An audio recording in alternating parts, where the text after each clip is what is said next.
Hello, today I'm going to explain to you how we work in a round. So here I already have 8 single crochets in my magic ring here. Things that are super important for working in a round is we always want to have a stitch marker like this.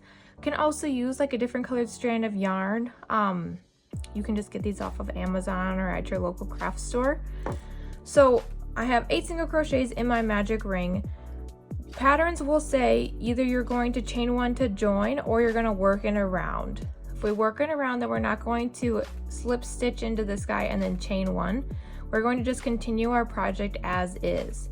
So some people like to put their marker in right away. I find that then my project, my joining stitch into my next round gets a little looser than all the rest. So I like to join it after I make my next stitches. So what we're going to do here is we're just going to increase around to then make my stitch or make my project just a little bit larger here. So again, I have 8 single crochets in my magic ring. I'm going to insert my hook into my single crochets and do an increase into this first stitch only to start off with. Then I did 2 stitches, so I'm going to put my marker in that first stitch of my 2 stitches, so I know that that is where the start of my round is. So then I'm just going to increase all around.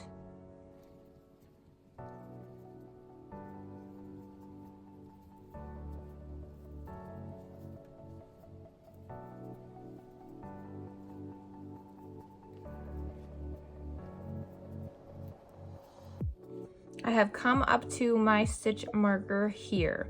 So that means that it's the start of I'm going to be starting my 3rd round. I leave this little tail on my magic ring here too so that I can just tighten it as I need be, because as we start to make our project larger, the center tends to get a little bit bigger. Just kind of preference there. I'm going to take my marker out. I know this is my next stitch, but again, remember, I want to keep my stitches looking nice and uniform, and I'm going to have to move it anyways.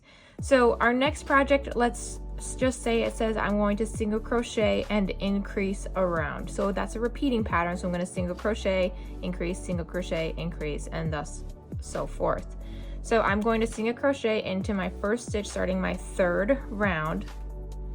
And I'm going to place my marker right in that stitch just so that I don't forget it.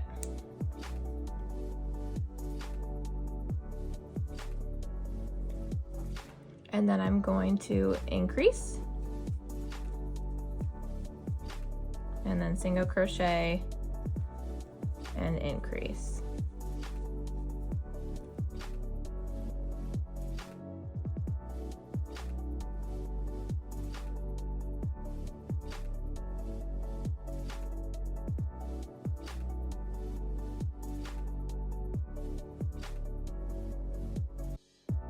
And there I have done 3 rounds. Again, this is the marker starts my next round. So then whatever my pattern would say, I would take off my marker, do that in my next stitch and follow that, put my marker back in and then follow the pattern around until we get to a finished product.